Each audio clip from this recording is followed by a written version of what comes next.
Hey, this is Chris Hill with Online Best Practices. Today we're taking a look at price comparison functionality on OVE.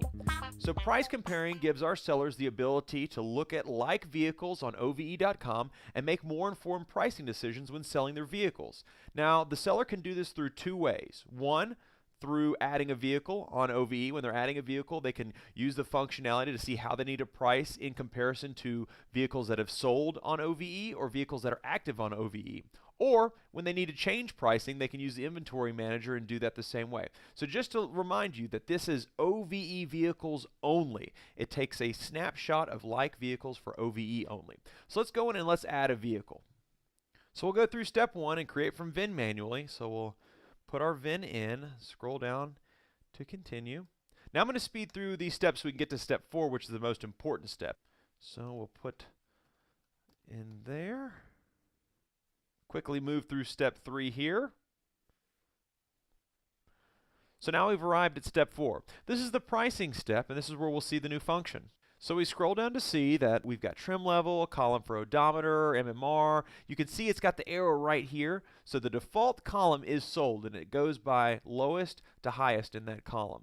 Sold date. I think a really important column to pay attention to when you're using the OVE sold tab is the bids and views. So you can see that some vehicles got a lot of attention, and you might want to look at those listings because that could be an indicator as to how your vehicle could sell as well. You can also pull condition reports right here if you want to look at some condition on some sold vehicles. OVE active. Now, this is the tab that shows you all the vehicles that you'll be pricing your vehicle against. So same information, except this column now shows status. So does the vehicle have a floor price? Has that floor price been met? So we've got that column as well.